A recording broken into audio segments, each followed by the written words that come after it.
open, frank, and constructive conversation on pressing strategic issues confronting our region. I also thank the government of Singapore, especially Prime Minister Wong and Senior Minister Lee, for providing an environment that is conducive to this dialogue. The notion of Shangri-La conjures up a mystical sense of tranquility, of free souls living in peace and harmony. And it may sound like a wishful concept, but it is symbolic of a continuing dream, an international community that lives in peace, upholds the rule of law, and enables all nations to thrive in pursuit of their respective aspirations. We Filipinos are paragons of this dream. Our history reflects our commitment to the values that engender amity, fraternity, and sovereign equality amongst nations. Our commitment to peace and to the rule of law inheres in how we have defined our sovereign home.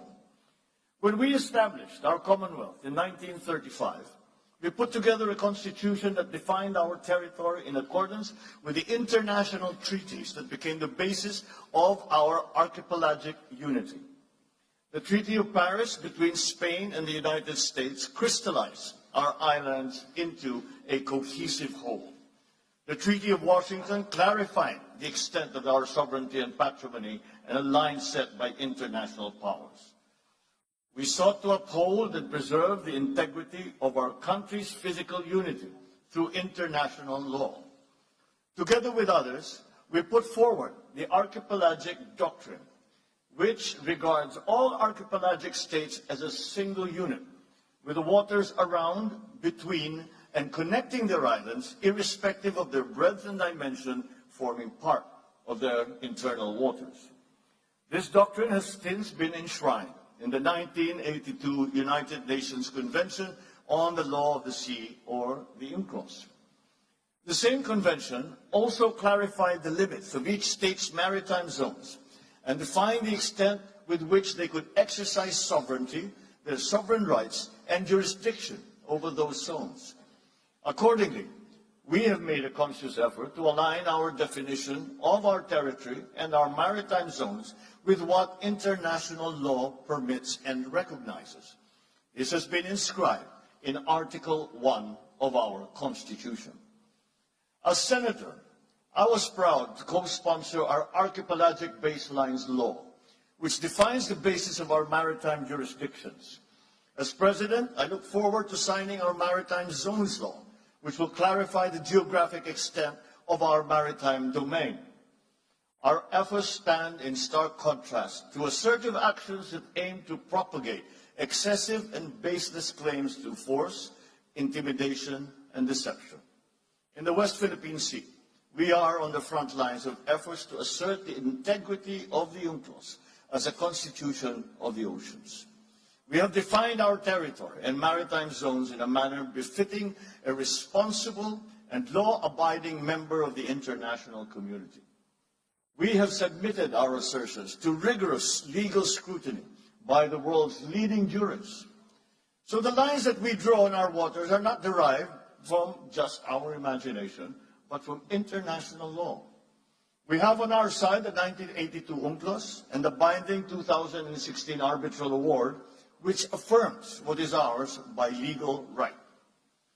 In this solid footing and through our clear moral ascendancy, we find the strength to do whatever it takes to protect our sovereign home, to the last square inch, to the last square millimeter. The life-giving waters of the West Philippine Sea flow in the blood of every Filipino. We cannot allow anyone to detach it from the totality of the maritime domain that renders our nation whole.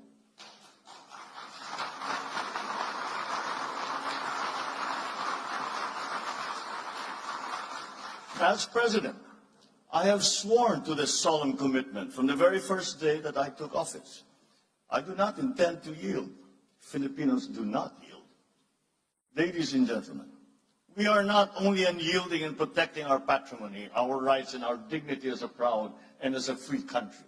We are also firm in our commitment to regional and global peace. We renew this commitment at this turbulent juncture of our history. I will repeat what I said at the United Nations almost 2 years ago. Amidst challenging global tides, an important ballast stabilizes our common vessel. Our open, inclusive, and rules-based international order is governed by international law and informed by the principles of equity and of justice. For the past 79 years, this rules-based order has allowed our region to flourish. The stability and the predictability that it has engendered has been crucial to the success of the stories of our region, be it the post-war revival of Japan, the economic miracles of Korea in Southeast Asia, the rise of China and of India. When this world order was built in 1945, our forebears vowed to make the floors of the United Nations the last battlefield. We made a determination for humanity to survive and to never again be wiped out in another Holocaust. The Philippines has always been part of that history. Amidst the rubble of war, we were there, amongst the architects of the new peace. We stood on behalf of colonized peoples of Africa and Asia. We opposed attempts to dilute the inviolability of the right to self-determination. We helped enshrine the right to independence in the Charter of the United Nations. In 1982, we led our global community in unanimously adopting the Manila Declaration on the Peaceful Settlement of Disputes.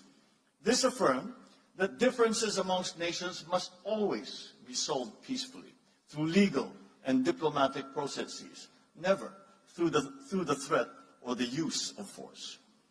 Today, these norms are under significant stress. The world is facing a watershed moment.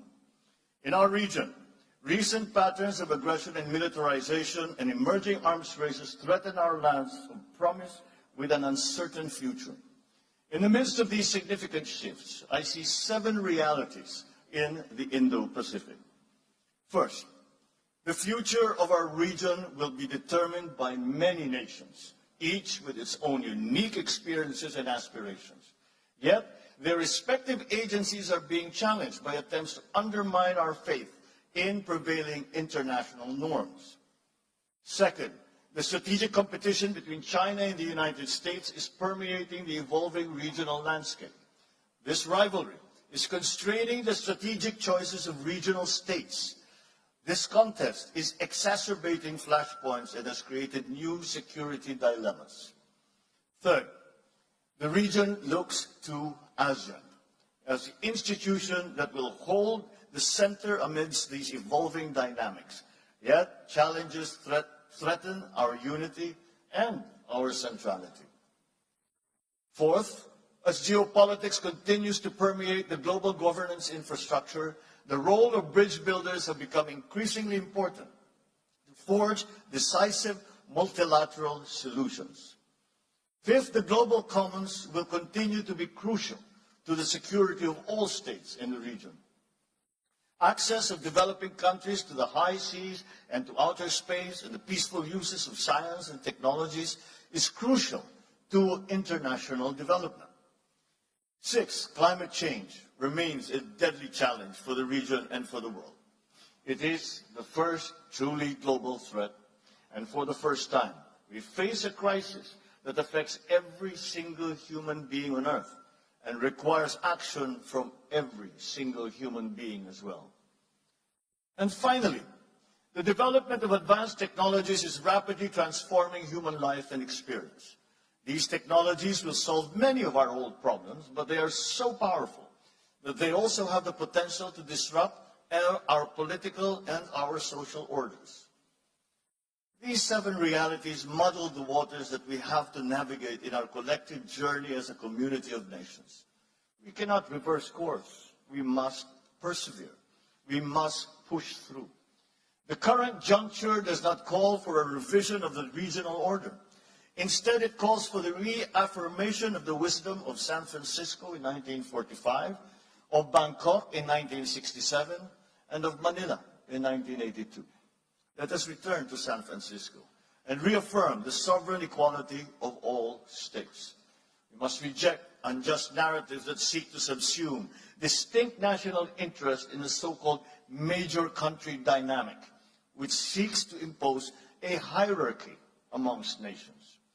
Those who came before us worked painstakingly throughout the last century to bury the era of spheres of influence and of buffer states. We should not allow its ghost to haunt our region once again. Let us also return to Bangkok and support ASEAN's effort to build a rules-based, people-oriented, and centered on regional community. Any state that professes a stake in the continued peace and stability of this region must respect ASEAN centrality, not only with words, but with action.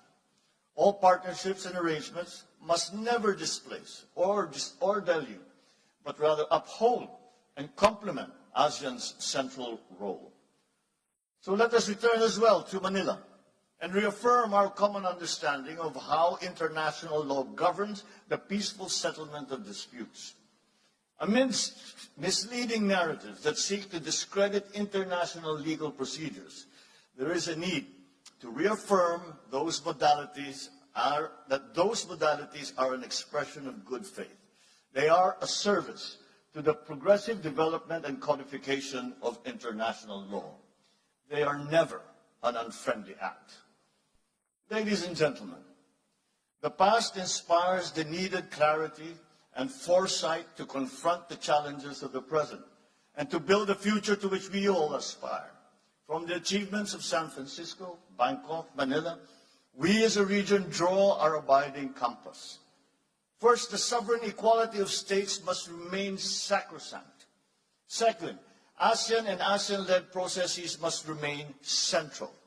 Third, the rule of law and the integrity of multilateralism must prevail. These three constants guide our efforts to prepare ourselves for the challenge